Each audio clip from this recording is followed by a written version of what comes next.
A teacher. You just babysit kids for pennies. My father said that in front of 40 guests, 3 cousins I hadn't seen in a decade, and my 4-year-old daughter, who was sitting on my husband's lap. My husband didn't flinch. He set down his fork, placed his napkin on the table, and he looked at my father the way you look at someone who just confirmed everything you already knew about them. He didn't say a word. 2 days later, my father would be sitting in a room full of 300 people, watching that same man receive something Gerald Whitfield could never buy with all the dealership money in Georgia. And for the first time in 67 years, my father had nothing to say. But I'm getting ahead of myself. What happened in those 2 days changed 5 relationships in my family permanently. And it started with a phone call I should never have answered. Before I go on, please take a moment to like and subscribe, but only if you genuinely connect with this story. Drop your location and local time in the comments. I'm always amazed at where you all are watching from. My name is Cora. I'm 33. I'm a nurse in Savannah, Georgia. And this is the story of how my father tried to destroy my marriage at his own anniversary party. And how a quiet man in a $20 tie answered him without raising his voice. Now, let me take you back 8 weeks ago to the evening my mother's number appeared on my phone for the first time in 5 years. I was kneeling beside the bathtub, rinsing shampoo out of Lily's hair when my phone buzzed on the tile floor. The screen said Mom, not Mom with a heart emoji like some people have, just Mom. Capital letters, no photo, no contact. I deleted everything else 5 years ago. I only kept the number in case of an emergency. Death or hospitalization. Those were the only 2 reasons I told myself I'd ever pick up, but I picked up anyway. Cora. Her voice was already wet, already trembling. My mother could cry on command. I'd known that since I was 12, but this sounded different, thinner, older. Hi, Mom. Your father and I were having our 45th anniversary. A big gathering. Family, friends, the whole neighborhood. I didn't say anything. Lily splashed her rubber duck. He's different, Cora. He asks about you. Last Christmas, he sat in Lily's nursery, the room we set up for her when you were pregnant. He just sat there. I closed my eyes. 5 years ago, my father had stood in his kitchen, the same kitchen where he taught me to scramble eggs and given me an ultimatum. His exact words, you drop that teacher or you don't walk through this door again. I chose Nathan. The door slammed. 5 years of silence followed. Now Diane was filling that silence with tears. Lily deserves to know her grandparents. Megan's already talked to your father. Everyone's ready. You're the only one who hasn't come home. There it was. The framing. I was the holdout. I was the problem. I looked at Lily. She was 4 years old and had never met her grandparents. She didn't know their faces, their voices, the smell of my mother's lavender lotion. That was the weakness. And my mother knew exactly where to press. I'll think about it, Mom. That's all I'm asking, sweetheart. She hung up. Lily looked at me. Who is that, Mommy? I didn't answer right away. Nathan was at the kitchen table grading essays when I came downstairs. Red pen in one hand, mug of cold coffee in the other. He had a stack of 11th grade papers on the Reconstruction era, and he was circling a paragraph with the kind of care most people reserve for legal contracts. My mom called, I said. He didn't look up right away. He finished his mark, capped the pen, and then gave me his full attention. That was Nathan. He never half listened. She wants us to come to their 45th anniversary, a big reunion, the whole family. When? Next Saturday. He was quiet for a moment. Not the hesitant kind of quiet, the thinking kind. If you want to go, he said, we go. But I need you to know something. I'm not going to pretend to be someone I'm not. I'd never ask you to. I know. I'm just saying it out loud. I sat across from him. Between the essay stacks, I noticed a large manila envelope, thick, official-looking, stamped with the Chatham County Board of Education seal. It was already opened, the letter halfway pulled out, then tucked back in like he'd read it and set it aside. What's that? I asked. Nathan glanced at it, slid it under a pile of papers. Nothing urgent. School stuff. I let it go. I had bigger things on my mind. Lily's never met them, I said. Not once. She's 4, Nathan. She doesn't even know what a grandparent is. He reached across the table and took my hand. Then, let's give her the chance. That's reason enough. We decided that Friday, drive up from Savannah, 4 hours to the little town outside Atlanta where I grew up. Stay the weekend, come back Sunday or Monday. I didn't ask about that envelope. I wish I had. It would have saved me 2 days of thinking my husband didn't care about what my father said to him. The drive took 4 hours and 12 minutes. I know because Lily asked, "Are we there yet?" Exactly 17 times, and I counted everyone. My parents' house hadn't changed. Ranch style, red brick, wide front lawn, American flag on the porch post. The same Elia bushes my mother planted when I was in middle school. The same cracked driveway where I learned to ride a bike. Everything frozen in place like the house had been holding its breath for 5 years, waiting. My mother was at the door before we even parked. She came down the steps fast, too fast for a 65-year-old woman who claimed her knees were giving out and wrapped her arms around me. She smelled like lavender and hairspray. She held on for a long time, crying into my shoulder. "Oh, Cora. Oh, my girl." My father stood behind her in the doorway. He was wearing his good khakis and a polo shirt, his version of dressing up. He looked older, thinner in the shoulders. He nodded at Nathan, then extended his hand. Nathan shook it. The handshake lasted maybe 2 seconds. Then Gerald saw Lily. He crouched down slowly, knees cracking, and opened his arms. "Well, who is this pretty little lady?" Lily looked up at me. I nodded. She walked to him. He picked her up and she giggled, and something inside me softened against my will. Inside, Diane had set out sweet tea and pound cake. The house smelled like lemon cleaner and pot roast. Normal, safe, almost. But in the living room, I noticed something. An extra place setting. A chair with a new cushion. A glass of water already poured positioned right next to where I'd be sitting. "Who's that for?" I asked. Diane's eyes flickered. "Oh, a family friend is stopping by tomorrow." She changed the subject fast. Too fast. That empty chair. I should have paid more attention to it. Friday night, just the 6 of us. Gerald, Diane, Megan, Nathan, Lily, and me. A small dinner before the big event. Pot roast, mashed potatoes, green beans from a can. The meal my mother had made every Friday since 1985. For the first 20 minutes, it almost felt normal. Megan asked about Lily's preschool. Diane fussed over everyone's plates. Gerald carved the roast with the same serrated knife he'd had since I was born. Then he started so Nathan. He didn't look up from his plate. "Still teaching?" The way he said still like it was a chronic condition. Like Nathan had been diagnosed with something and everyone was just waiting for the remission. "Yes, sir." 11th grade American history. I also coached the debate team. Gerald chewed, swallowed, wiped his mouth. "You know who I ran into last month? Travis Keller. You remember Travis, Cora?" I felt my spine stiffen vaguely. Good kid. Just opened his 3rd dealership. BMW. He's not even 40 yet. Gerald was looking at Nathan when he said it. Not at me, at Nathan. That's ambition. The table went quiet for a half beat. Megan reached for the bread basket and said, "This pot roast is amazing, Mom." God bless her for trying. Under the table, I found Nathan's hand. He squeezed mine once. "Calm, steady." Gerald wasn't done. "No offense, son. I just worry about my daughter's future. Teachers don't exactly retire rich." Nathan's jaw tightened. "Barely. Just a flicker. Then it was gone." "We're doing fine, Gerald." "Thank you." "Fine," Gerald repeated like the word tasted sour. Fine is a low bar. Diane clinked her fork against her glass. "Who wants dessert?" "I made pecan pie." Gerald mentioned Travis twice more before the pie was gone. Once about his trip to Italy, once about his lake house. Each time his eyes drifted to Nathan. This wasn't small talk. This was target practice.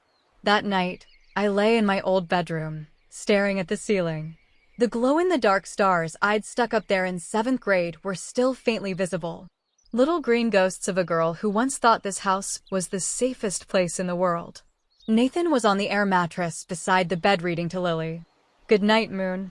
She was almost asleep, her small fingers wrapped around his index finger. He did the voices, the quiet old lady whispering, "Hush," and Lily's eyes fluttered shut. He set the book down and looked at me. Neither of us spoke.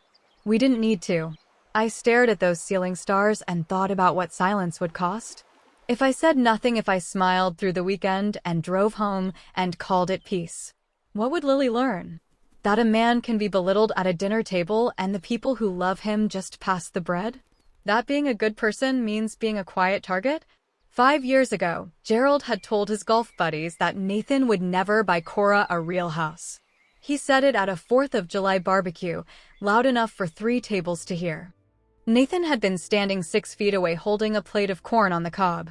He didn't say anything then either, not because he was weak, because he didn't think a man who measured everything in square footage was worth the argument. I left that night, packed my bag, drove to Savannah, and didn't come back. Until now, the stakes were simple and impossible. If I stayed silent, I lost my self-respect. If I spoke up too early, I lost Lily's chance at having grandparents. Both options hurt, and Gerald was counting on that. I didn't come back to fight. I came back because Lily deserves a family. But lying in that dark room, listening to my daughter breathe, I was starting to realize something. Not every family deserves Lily. Saturday morning, the house was chaos before 8. Diane had hired a catering company. 2 women in black aprons setting up chafing dishes on the back porch. A long folding table stretched across the yard draped in white cloth. At the head of the driveway, a hand-painted banner read, "Whitfield family, 45 years." Gerald was in the backyard directing traffic like a general. "Move that table 6 and left." "No, the good chairs go in front." "Where are the name cards?" "Name cards at a family barbecue." I found him arranging place settings and asked, "Dad, how many people are coming?" "About 40, maybe 45. "And you invited the Kellers?" He didn't look up. "Travis is coming." "Yes, he's doing real well, Cora. You should catch up." I let a beat pass. "Did you invite Travis because of me?" He laughed. Short, dismissive. "Don't flatter yourself. He's a family friend." Family friend. Travis Keller had been to our house exactly twice before I left. Both times at Gerald's invitation. Both times seated next to me. Both times after Gerald had loudly announced Travis's latest financial achievement. Family friend was a generous description. Megan found me in the kitchen 10 minutes later. She pulled me into the pantry between the canned peaches and the bulk rice and whispered, "Dad's been talking about Travis all week. He called him 2 days ago to confirm. Be careful." "Careful how?" She bit her lip. "He put Travis's name card next to your seat." I moved it. He put it back. My stomach dropped. Then Megan said something else almost as an afterthought. "Oh, someone from Nathan's school called the house last week. Asked if Nathan was going to some ceremony on Monday." I didn't catch the details. I told them he was traveling. I didn't connect it. Not yet. I should have. The first guests arrived at noon. By 1 o'clock, the backyard was full. Aunts and uncles I hadn't seen since my 20s. Second cousins whose names I'd forgotten. Neighbors who still called me Little Cora even though I was 33 with a nursing degree and a child. Country music drifted from a Bluetooth speaker on the porch railing. Kids chased each other across the lawn. Diane floated between tables, refilling sweet tea and accepting compliments on the hydrangeas. And then a red BMW pulled into the driveway. Travis Keller stepped out like he was arriving at a magazine shoot. Navy blazer, no tie, loafers with no socks. He was 36 and looked it in the way that money makes you look. Tanned, groomed, confident. Gerald crossed the yard in 4 strides. He shook Travis's hand with both of his. I watched from the porch. My father hadn't greeted Nathan with half that warmth. "Cora," Gerald called. "Come say hello." I walked over with Nathan beside me. Lily was on Nathan's hip picking at a flower she'd pulled from the garden. "Cora, you remember Travis? He just got back from a trip to Italy. Tell her, Travis." Travis smiled. Polite, rehearsed. "The Amalfi Coast. Incredible." "And this is Nathan," Gerald said. He paused before the word. "Cora's husband." The pause was a scalpel, small and precise. Everyone heard it. Travis extended his hand. Nathan shifted Lily to his other hip and shook it. Good to meet you, Nathan said. Likewise, Gerald clapped Travis on the shoulder. Travis, tell them about the new showroom. Just opened in Buckhead, 12,000 square feet. See? Gerald beamed at the table. That's ambition. Nathan said nothing. He adjusted Lily's sandal strap and kissed the top of her head. My father was performing, and we were all supposed to be his audience. The insult came during the main course. Gerald stood at the head of the table tapping his glass with a butter knife. 40-some people turned to look. He thanked everyone for coming. He thanked Diane for 45 years. He thanked God, the caterer, the weather. He was good at this, the public performance of a family man. Then he turned to our end of the table. His eyes landed on Nathan like a searchlight. Nathan, why don't you tell everyone what you do? It wasn't a question. It was a setup. I could feel it the way you feel thunder before you hear it. Nathan set his fork down gently.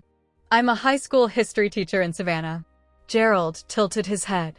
Let the silence cook for a beat. A teacher? He let out a half laugh. Not quite a sneer. Not quite a joke. Worse, something in between. You just babysit kids for pennies. The yard went silent. 40 people, the clink of ice in someone's glass, a mockingbird in the oak tree, the Bluetooth speaker between songs. Nathan placed his napkin beside his plate. He looked at my father, not with anger, not with hurt, with recognition. The look of a man who just had a suspicion confirmed. He said nothing. Lily was on his lap. She looked up at him with her big brown eyes. Daddy, why is Grandpa laughing? My chest cracked open. Right there at the table, something broke that I didn't know could still break. Not because of what Gerald said to Nathan. Nathan could handle Gerald, but Lily heard it. My 4-year-old heard her grandfather call her father worthless, and she didn't understand why the adults were frozen, and she didn't understand the silence. And she asked the only honest question anyone at that table had the courage to ask. That was my limit.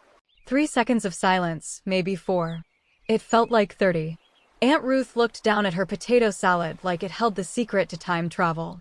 Uncle Jim cleared his throat. Diane reached for her glass and missed it by an inch. I opened my mouth. My voice came out steadier than I expected. Dad, Nathan is the hardest working person I know. You owe him an apology. Gerald didn't blink. I'm just stating facts, Cora. I didn't get where I am by being sensitive. This isn't about being sensitive. This is about basic decency. He waved his hand, the same hand gesture he used to dismiss salespeople at his dealership. Lighten up. It was a joke. Diane stood.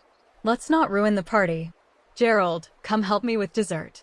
She was already walking toward the kitchen, her heels clicking on the patio stones, pulling the disaster behind her like a curtain. No one moved. Travis sat 2 chairs away, swirling his wine, studying the label like it was the most fascinating thing he'd ever read. Not one person at that table said a word in Nathan's defense. Not one. Gerald straightened his color. No offense, Nathan, but in this family, we build things. We don't babysit. Nathan looked at him for 1 more second. Then he turned to Lily. Hey, sweetheart. His voice was soft, warm, completely unchanged. You want to go see the fireflies in the yard? Lily's face lit up. Yes. He lifted her off his lap, took her hand, and they walked across the lawn together, past the banner that read Whitfield Family, 45 years. Past the catering table, past the 40 guests who watched them go and then turned back to their plates as if nothing had happened. That was the moment I realized this family didn't just fail to protect us. They participated. I wanted to leave that night. I told Nathan while Lily slept between us on the air mattress, her small chest rising and falling like a metronome. My voice was a whisper, but the anger wasn't. We're leaving tomorrow morning. First thing, I'm done. Nathan propped himself on his elbow. In the dark, I could only see the outline of his face. I need to ask you something, he said. Can we stay until Monday? I almost laughed. Monday? Why would you want to spend 1 more minute in this house? We won't be in this house. We'll be in Savannah. He reached over to his bag on the floor and pulled out the manila envelope. The one from the kitchen table back home. The one stamped with the Chatham County Board of Education seal. The one I saw and didn't ask about. He handed it to me. I opened it in the faint light from the window.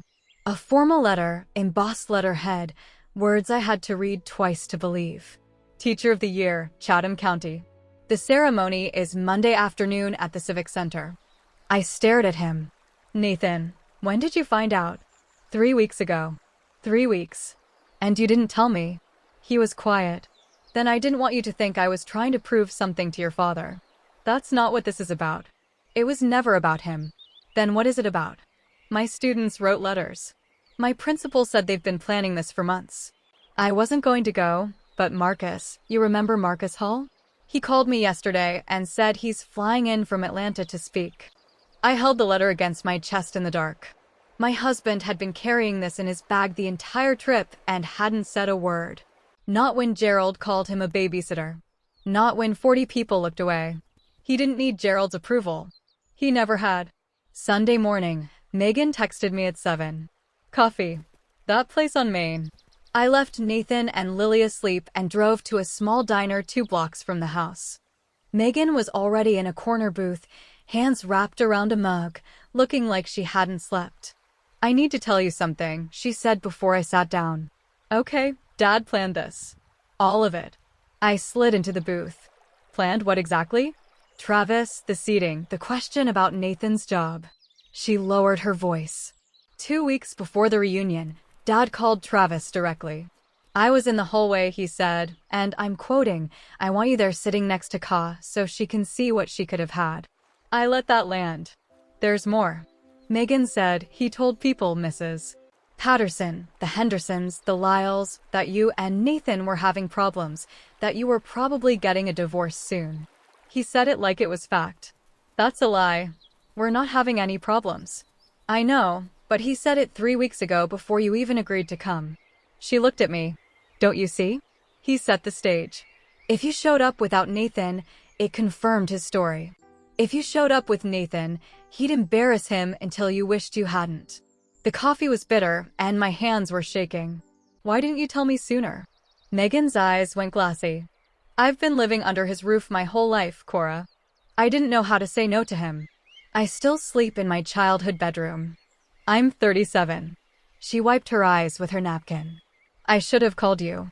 I'm sorry. I reached across the table and held her hand. My sister, my complicated, complicit, frightened sister. For the first time, I saw her not as Gerald's ally, but as his other prisoner. This wasn't a reunion. It was a courtroom, and Nathan had been the defendant before he ever walked through the door. Okay, I need to pause the story for a second. Looking back on that Sunday morning at the coffee shop with Megan, that was the moment I realized this was never about Nathan's salary. It was never about money. It was about control. My father couldn't stand that I chose someone he didn't pick for me. He built an entire evening around punishing me for it. So, let me ask you, why do you think Gerald went to all that trouble? The seating chart, Travis. The lie about my marriage. Drop your answer in the comments. I genuinely want to know what you think his real motivation was. All right, let me get back to what happened next. I went back to the house after coffee with Megan. I thought about packing the car. I thought about it hard, but Sunday brunch was already underway. About 15 people, the overnight relatives, a few neighbors who wandered back, gathered around the dining room table, scrambled eggs, biscuits, grits, and Gerald at the head, holding court. Nathan was helping Lily cut her pancake into triangles. He was wearing the same calm expression he wore in his classroom. Steady, present, unreachable. Gerald was talking to Uncle Jim, but his voice carried. It was meant to. You know what?